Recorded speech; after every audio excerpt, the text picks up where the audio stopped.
So every year, Omega releases new Seamasters, ceramic bezels, new coaxial master chronometer movements, endless variations. They're brilliant watches, and I'm not contesting that whatsoever. I'm a huge fan of the Omega Seamaster range. But sometimes I feel like we've lost sight of what really makes a Seamaster a Seamaster. Because right here, my 1994 Omega Seamaster Professional 300 meters reference 253180 might be the perfect example of why you do not need to buy new. And I have also an argument here that you don't need to buy an Omega ever brand new at retail. We'll get into that in just a second. I just want to add on to this that this is my birthday watch, 1994. Yes, I am 31 years old. I know I don't look at age over 21. It was the first automatic Seamaster to replace Rolex as Bond's watch. And of course, prior to this watch, it was the quartz version in GoldenEye. I think it might just be one of the best value luxury dive watches you can buy today. Let's get into it.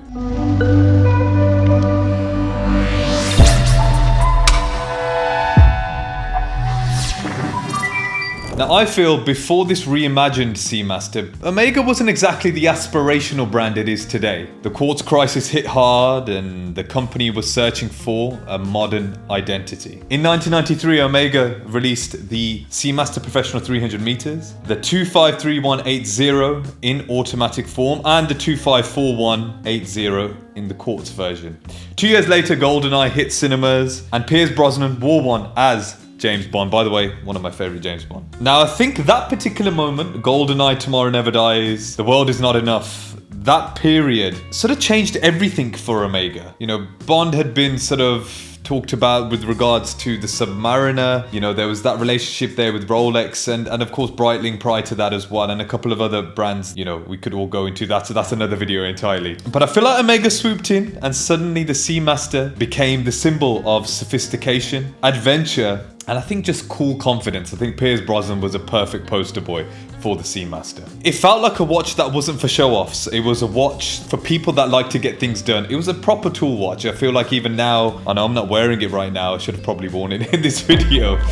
Jags logic, eh? But it's a watch that is built to last. You don't mind getting scratched up, and I think that has something to do with the 90s build quality and 90s aesthetic as well. Let's get into segment 2, specs and the character of the watch. What makes this watch so special? It has a 41mm stainless steel case with those beautiful twisted lugs and scalloped bezel. The bezel is an aluminium insert, which I prefer over the new ceramic. It has a 60-click rotational bezel. It's not as precise as today's Seamasters, which have of course 120-click bezel, but it's smooth and, you know, less mechanical. Now, the dial on this is for me my favorite part. It has a deep blue wave pattern with creamy tritium lume plots that age and have aged beautifully. I think one of the key reasons why I picked this particular model was because of the patinaed indices, the egg splat patina indices.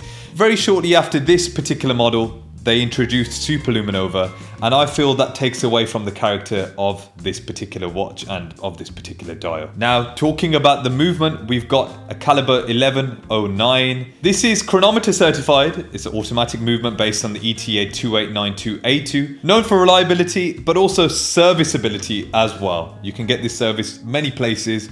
Many reputable watchmakers do service this, so it's not a huge issue with regards to costs, in my opinion. Now, with the bracelet, I think this is probably the weakest point for me personally with regards to the watch. It doesn't taper. I think 90s watches typically didn't taper as much as they do now, but I do think it's a great option and a little bit bulky compared to my other watches, but nevertheless, I do think it's a great looking and great wearing bracelet. And of course, water resistance of 300 meters. I can't tell you if mine is up to that level, but of course, out of the box, it was supposed to be proper diver's watch. And to be honest, that's reminded me, I do want to get this tested. So I'll keep you updated on that in future videos. Now, the best part for me when buying this watch, and I made an original video because I had a trial period of 3 months with it, which was crazy. I know not many people get to have that opportunity, but it came with a full set box and papers in great condition, mind you. And of course, being my birthday in 1994, having that on the card was, I guess, the icing on the cake. Surprisingly, it has the old school grey case, and there was this kind of velvet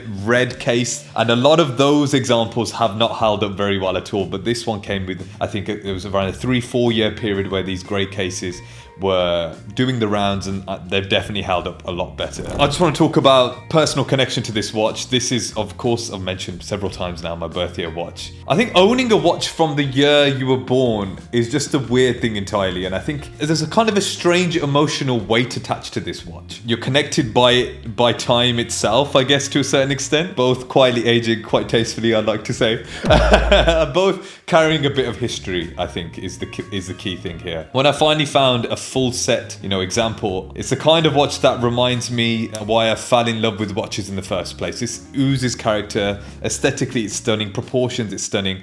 And when you compare it to the new Seamasters, I feel, don't get me wrong, great watches, but coaxial movement is a bulletproof movement and way better than the movement that's in this particular watch. I prefer just the history that's attached to this particular model. Now, here's the thing. A lot of people out there are looking to buy a Seamaster and typically go to the new variants of the watch. And my argument is, if you look at the numbers, new Seamasters nowadays are around £5,600.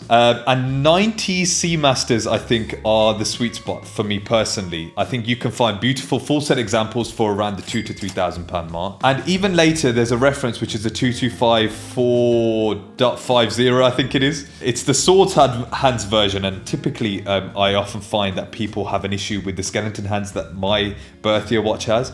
This ticks that box, but also gives you a great looking black bezel and black aluminium, from my understanding. I think it offers incredible value for roughly, the same price with that particular model. I think the 90 Seamasters hold up just as good as the new Seamasters, because 90 Seamasters are built like tanks and they're built to last. They're beautifully finished, and especially in comparing to even new Seamasters of today, they are comparable. They're full of character, and unlike the modern Seamasters, they are understated and have a tool watch feel that the new ones I just think lack. So final thoughts after having 6 months now with my Berthier Seamaster. I can confidently say it's probably one of my favorite purchases I've made myself. I haven't made many, but this is a watch that isn't going anywhere, and I'm going to stick to that. My wife, I had a period of time where I was thinking about selling it and not buying it, actually, sorry, is what I meant to say.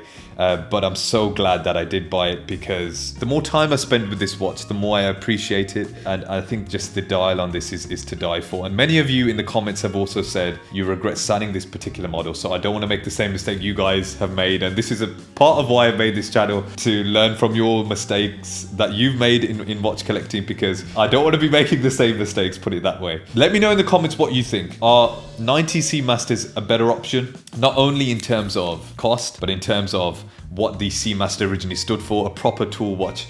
Yes, we're not all going to be going diving with it, but there's something about those 90 Seamasters that I think are just better than the newer Seamasters of today. Not taking away anything from the new Seamasters, they are great watches. If you've enjoyed this video, please do like, subscribe, and hit that bell icon. I appreciate all the support you've been giving the channel so far. I've been Jag from Jags Watches, and I'll see you in the next one. Peace.